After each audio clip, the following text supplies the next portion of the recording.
Hello everyone, welcome to my YouTube channel.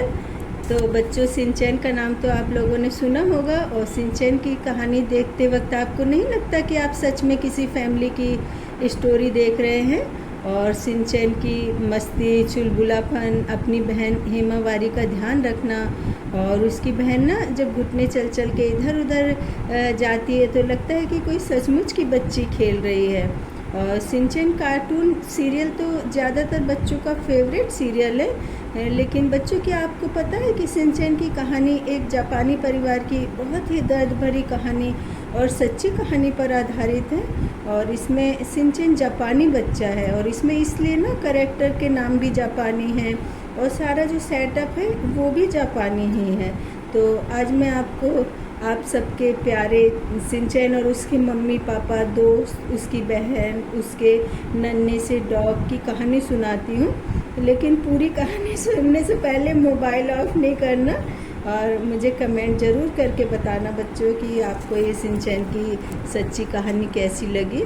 तो बच्चों, Shinchan कोई एनिमेटेड कार्टून सीरियल नहीं है।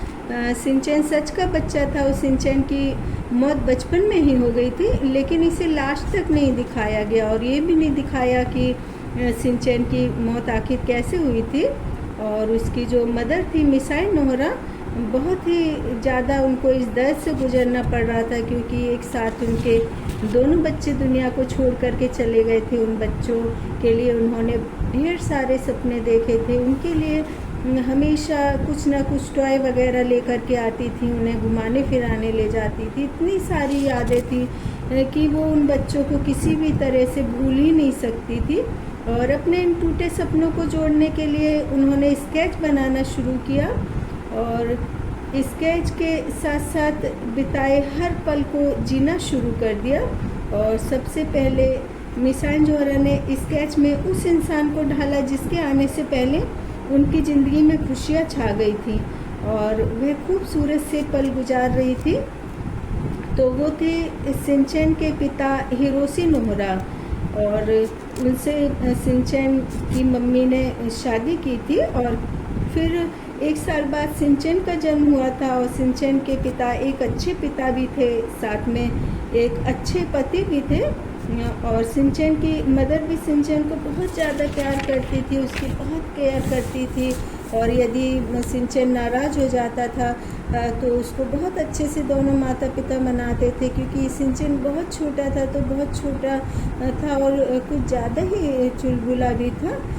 तो सिंचैन के माता पिता दोनों मिलकर ही सिंचैन की परवरिश करते थे। और सिंचैन धीरे धीरे बड़ा होने लगा और सिंचैन के माता पिता जॉब पर चले जाते थे और सिंचैन खुद को अकेला महसूस करने लगा था।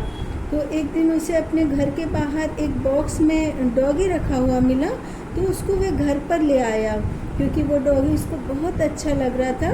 और उस डॉगी ने भी सिंचैन से दोस्ती कर ली थी। तो उसके माता पिता ने उसको बहुत डांटा कि सिंचैन, तुम सड़क पर से इस डॉगी को क्यों उठा करके लाए हो। लेकिन बाद में वो मान गए और डॉगी का नाम सिंचैन ने सिरो रखा। दोनों बहुत अच्छे दोस्त थे।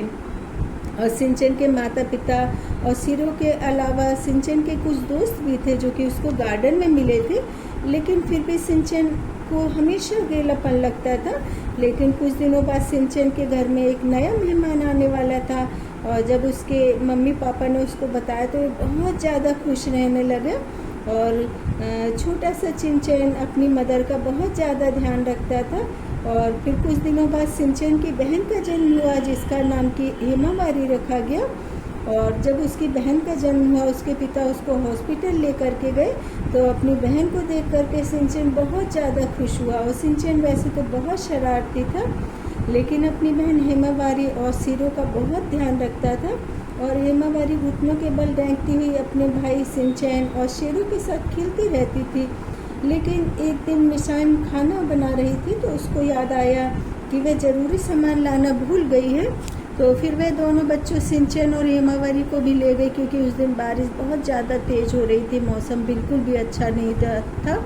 और जब मिसाई मॉल में पहुंची तो वह शॉपिंग करने में इतनी बिजी हो गई कि सिंचैन की बहन हेमावारी रोड पर चली गई। जैसे ही सिंचैन ने अपनी बहन को रोड के बीचों बीच देखा तो वह उसको पकड़ने के लिए दौड़ पड़ा, लेकिन दुर्भाग्य से उसी समय एक ट्रक आया और उसने दोनों बच्चों को बुरी तरह से कुचल दिया। और जैसे ही मिसाइल मॉल से बाहर निकली तो रोड पर उसने भारी भरकम भीड़ देखी और भीड़ के बीच में जाकर देखा कि क्या हो गया और मेरे बच्चे भी मुझे नहीं दिखाई दे रहे। तो वो इधर उधर बच्चों को भी ढूंढने लगी और फिर जब भीड़ में जाकर के देखा तो उसके बच्चे दोनों बुरी तरह से ट्रक से कुचल चुके थे और उसको छोड़ करके दुनिया से जा चुके थे और एक साथ उसका सारा का सारा परिवार ही उजड़ गया।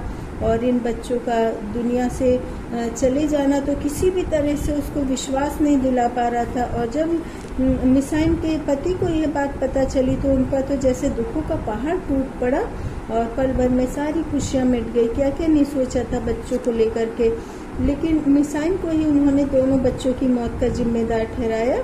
और मिसाइल नोहरा को हर वक्त दोनों बच्चे आंखों के सामने खेलते हुए नजर आते थे। उसको लगता ही नहीं था कि उसके बच्चे उसको दुनिया से छोड़ करके चले गए हैं।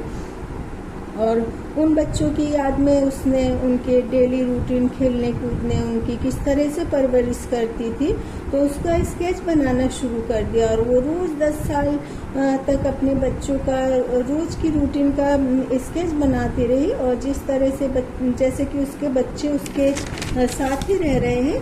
और फिर 10 साल बाद यसीतो जोई से मिसोई की मुलाकात हुई, जो कि मेगा आर्टिस्ट थे। और मिसोई ने अपनी दर्द भरी कहानी यसीतो जोई को सुनाई और 10 साल से बच्चों का बनाया स्केच भी उसको दिखाया। तो एक परिवार की दर्द भरी कहानी को और शिनचैन की कहानी के रूप में पहले जापान में दिखाई गई और उसके बाद में ये जैपनीज़ कहानी सारी दुनिया भर में फेमस हो गई।